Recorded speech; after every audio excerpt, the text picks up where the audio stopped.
갈라디아서 3장 15절은 사람의 언약이라도 그것이 확정된 후에는 무효로 만들거나 추가할 수 없다고 말합니다. 언약, 디아데케라는 단어는 유언장을 뜻하는 법률 전문 용어로서 변경될 수 없는 결정을 의미했습니다. 그런데 사람과 감히 비교할 수 없는 하나님께서 아브라함과 그 자손에게 약속하셨습니다.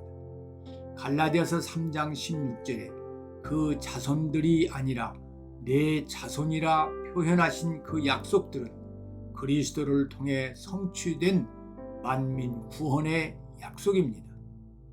일상생활의 예를 통해서 바울은 갈라디아서 3장 17절에 하나님이 미리 정하신 언약을 430년 후에 생긴 율법이 없이 하지 못하며 헛되게 하지 못한다는 사실을 확증합니다. 아브라함에게 약속하신 하나님의 유업은 율법에서 나오지 않았습니다. 그것은 약속을 통해서 아브라함에게 은혜로 주어졌습니다. 아브라함이 유언을 남겼더라도 그것을 무효로 만들거나 추가하려는 행위는 범죄로 취급되었을 것입니다. 그렇다면 미리 정하신 하나님의 언약을 나중에 생긴 율법으로 폐지하거나 추가하려는 행위는 더 심각한 범죄가 될 것입니다. 아브라함에게 주신 약속에서 하나님께서는 항상 내가 하리라를 반복하셨습니다.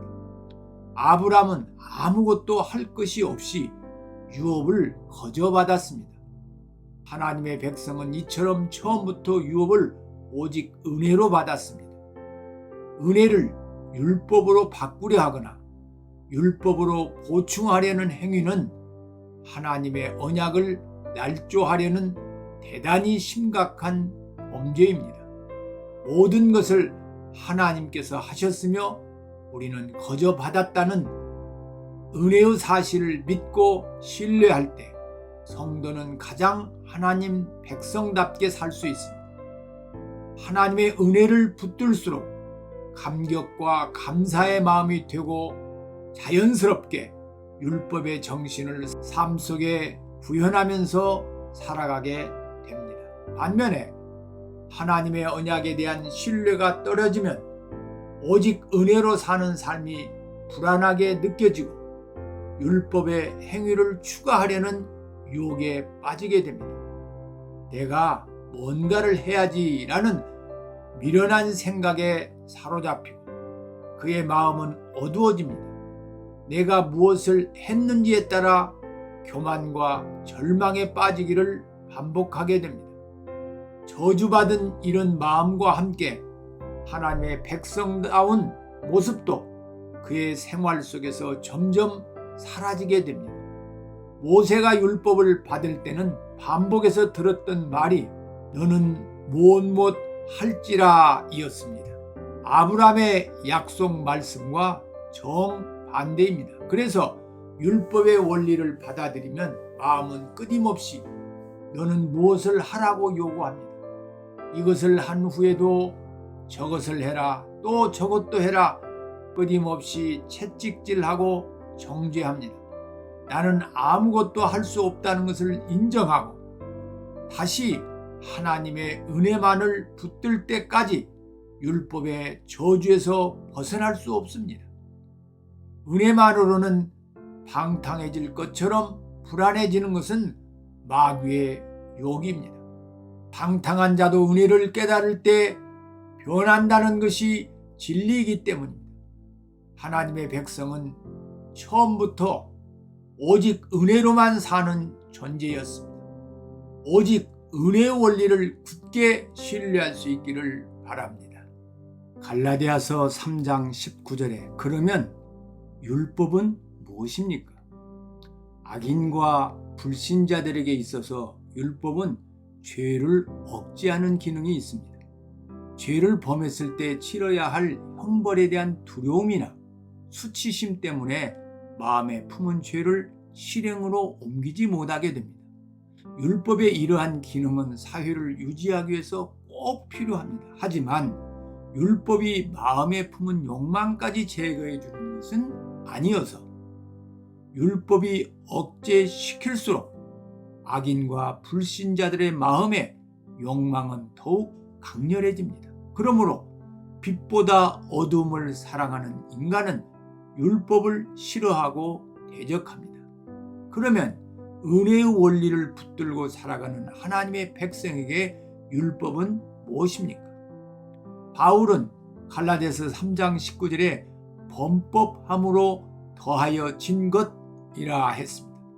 갈라디아서 문맥에서는 범법을 억제하기 위하여라는 의미보다 범법을 드러내기 위하여라는 의미로 쓰였습니다. 율법이 없었다면 범법도 없었겠죠. 율법을 모를 때는 죄를 죄로 여기지 않고 행하였습니다. 율법을 통해서 비로소 무엇이 범죄인지 드러나게 되고 죄를 깨닫게 됩니다. 이처럼 율법은 사람을 의롭게 만드는 수단이 아니라 죄인으로 드러내려는 수단으로 주어졌습니다. 사람을 더 좋은 상태로 만들지 못하고 더 나쁜 상태로 만듭니다. 이처럼 율법은 은혜 언약만으로는 부족해서 보충된 것이 아니라 은혜와는 전혀 다른 기능을 합니다. 은혜는 사람을 의롭게 하지만 율법은 사람의 죄악을 드러냅니다. 겉보기에 탁월한 의로움을 가진 것으로 보이는 사람도 그 마음은 만물보다 거짓되고 심히 부패했음을 드러냅니다. 순수함과 거룩함과 겸손함으로 포장된 겉모습 뒤에 거룩함과는 너무나도 거리가 멀고 온갖 욕망과 교만이 범벅된 가증스러운 존재가 깊이 숨어 있음을 드러냅니다. 따라서 하나님의 심판은 공의롭다는 사실과 어떤 인간도 변명할 수 없고 심판을 피할 수 없음을 인정하게 합니다. 갈라디아서 3장 19절에 천사들과 중개자의 손을 거쳐서 정해진 이 율법은 범죄를 폭로하는 기능을 약속하신 자손이 오시기까지 계속합니다. 그러면 율법이 하나님의 약속을 대항하여 무너지게 만듭니까? 그런 일은 발생하지 않을 것입니다. 율법 자체는 선하고 거룩합니다. 만일 인간이 타락하여 그 결과로 사악해지고 부패하지 않았더라면 율법은 생명을 주는 기능을 했을 것입니다. 하지만 타락한 이후에 주어진 율법은 처음부터 살리려는 목적으로 주어지지 않았습니다. 오히려 율법은 죽이는 역할을 했습니다. 모든 사람을 죄 아래 가두었기 때문입니다. 만일 하나님의 은혜 언약이 없었더라면 모든 인간은 저주를 받고 망했을 것입니다. 하지만 하나님의 은혜 언약으로 말미암아 율법은 결과적으로 갈라디아서 3장 22절에 예수 그리스도를 믿음으로 말미암은 약속을 믿는 자들에게 주려 하시는 하나님의 약속들을 이루게 합니다. 하나님의 은혜는 율법으로 인한 비참함 속에서 그분의 약속 안에 있는 소망을 바라보게 합니다. 내 안에 전혀 희망이 없음을 인정할 때나 단 1%의 가능성조차 남아있지 않는 상황에서도 은혜를 향해 눈을 돌리게 합니다. 이렇게 기가 막힐 웅덩이와 수렁에서 구원을 얻은 유일한 길은, 그리고 이처럼 죄악된 존재가 의롭다고 인정받을 수 있는 유일한 길은 오직 그분의 약속을 믿는 믿음에 있음을 알고 은혜의 도우심을 간구하게 합니다. 로마서 11장 32절에 하나님이 모든 사람을 순종하지 아니하는 가운데 가두어 두심은 모든 사람에게 긍휼을 베풀려 하심이라고 말씀하신 것처럼 우리의 유일한 구원의 소망이 오직 그분의 긍휼히 여기시는 은혜 속에만 있도록 하기 위해서 하나님께서는 율법으로 말미암아 죄 아래 가두어지게 하셨습니다. 어거스틴은 율법의 역할에 대해서 좋은 통찰력을 제공해 줍니다. 우리가 율법의 요구 조건들을 이행하려고 애쓰다 우리의 연약함을 인하여 지칠 때 율법은 우리에게 은혜의 도우심을 구하는 법을 배우라고 명령한다. 또한 율법이 유익한 것은 사람으로 하여금 자신의 연약함을 깨닫게 하고 그를 움직여 그리스도 안에 있는 은혜의 치유를 구하도록 만든다는 데 있다. 더욱이 하나님께서 우리가 행할 수 없는 것을 명령하시는 것은 우리가 그에게서 구해야 할 바를 알게 하시기 위함이다. 그러면 이제 예수 그리스도를 믿음으로 말미암는 약속을 믿는 자들에게 있어서 율법은 어떻게 작용합니까? 갈라디아서 3장 23절에 믿음이 오시기 전, 곧 그리스도께서 계시되기 전까지 모든 성도들은 율법 아래에서 매인받고 갇혀 있었습니다. 그리스도께서 십자가를 통해 율법의 저주를 담당하시기까지 율법은 마치 몽학선생 같은 역할을 했었습니다. 몽학선생은 미성년인 주인을 학교에 통학시키고 감독하는 역할을 하는 노예였습니다.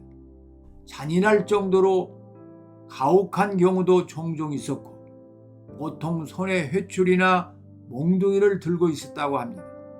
미성년 주인에게 있어서 몽학선생은 꼭 필요한 존재였지만 매우 부정적인 영향을 끼쳤습니다. 아마도 어린 주인은 성인이 되어 몽학선생에게서 벗어날 수 있는 날을 손꼽아 기다렸을 것입니다. 마침내 정해진 기한이 이르면 몽학선생의 역할은 끝납니다. 갈라디아서 3장 24절에 이같이 율법이 우리를 그리스도께로 인도하는 초등교사가 되어 우리로 하여금 믿음으로 말미암아 의롭다함을 얻게 하려 함이라. 이 문장에서 믿음이란 단어 앞에 원문 성경에는 정관사가 붙어 있습니다. 우리식으로 표현하면 그 믿음이란 뜻으로 어떤 구체적인 것을 가리키고 있습니다. 막연한 믿음이 아니라 그 믿음입니다. 그것이 가리키는 것이 뭘까요? 그게 바로 예수 그리스도에 대한 믿음입니다. 무조건의 막연한 믿음이 아닙니다. 예수를 향한 믿음. 하나님께서 나를 위해 예수님을 세상에 보내셨고 그 예수를 영접하는 자는 과거를 묻지 않고 하나님의 자녀가 되게 하셨다는 믿음. 이 믿음이 모든 사탄의 권세를 무너뜨려 우리로 하여금 죄책감에서 벗어나게 하신다는 믿음. 내가 주 예수를 영접하는 순간 나는 완전한 하나님의 자녀가 되었고 진리이신 예수께서 나를 자유케 하신다는 믿음. 그리고 한 걸음 더 나아가 나는 죄인이며 내 스스로 이 모든 것을 해결할 수 없고 주 예수님의 도우심 속에 나는 살아갈 수 있다는 겸허함에 대한 믿음입니다. 이 믿음으로 말미암아 우리는 의롭다함을 하나님 앞에서 얻습니다. 그러므로 분명히 기억하십시오.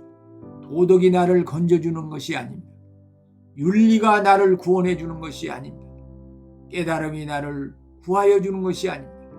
하나님께서 구체적이고 엄청나신 희생으로 예수 그리스도의 십자가를 통해 보여주신 무한하신 은혜와 사랑, 그것에 대한 믿음이 나를 건져주는 것입니다.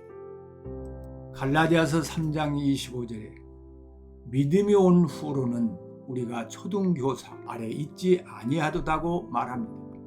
마침내 하나님께서 아브라함에게 약속하신 자손이 오신 후로 율법의 초등교사 기능은 완전히 끝났습니다. 율법은 약속하신 자손을 믿음으로 영접한 성도에 대해 몽학 선생처럼 정죄하거나 심판에 대한 두려움 속에 가두어 두지 못합니다. 로마서 8장 12절에 바울은 이 사실을 감동적으로 선언합니다. 그러므로 이제 그리스도 예수 안에 있는 자에게는 결코 정죄함이 없나니 이는 그리스도 예수 안에 있는 생명의 성령의 법이 죄와 사망의 법에서 너를 해방하였습니다. 율법의 몽학선생 기능이 끝났다는 것은 은혜에 이르기 위해서 율법이라는 도구를 다시 행할 필요가 없어졌다는 말입니다. 갈라디아 성도들의 문제가 은혜를 더하기 위해 율법을 행하려 하는 것이지 않습니까? 바울은 무엇을 하라고 말하지 않고 그들이 이미 갈라디아서 3장 26절에 믿음으로 말미암아 그리스도 예수 안에서 하나님의 아들이 되었음을 확인시킵니다. 그들은 율법 아래 있는 존재가 아니라 그리스도 예수 안에 있는 존재입니다. 갈라디아서 3장 28절에 유대인이든 헬라인이든 종이든 자유인이든 남자든 여자든 그리스도 예수 안에서 하나이니라 말씀에는 차별이 없어졌다는 뜻입니다. 갈라디아서 3장 29절에 믿음으로 그리스도께 속한 사람이면 이미 아브라함의 자녀이며 약속대로 유업을 이을 자입니다. 아브라함의 자녀가 되기 위해서 율법 아래로 기어들어갈 필요가 없습니다. 아브라함의 자녀가 되는 데는 믿음만으로 충분하기 때문에 그 외의 방법은 모두 배제되어야 합니다. 믿음 외의 방법들을 사용할수록 그리스도의 은혜를 욕되게 할 뿐입니다. 이제 율법의 남은 기능은 하나님의 뜻을 깨닫게 하고 하나님을 바르게 예배하는 하나님 자녀의 삶이 어떤 것인지 알려주는 규범적 역할입니다. 성도 안에서 행하시는 성령님께서는 하나님 뜻대로 살고자 하는 소원을 주시며 또한 행하게 하십니다. 성도가 행하는 것이 아니라 성도 안에 계신 성령님께서 원하고 행하게 하십니다.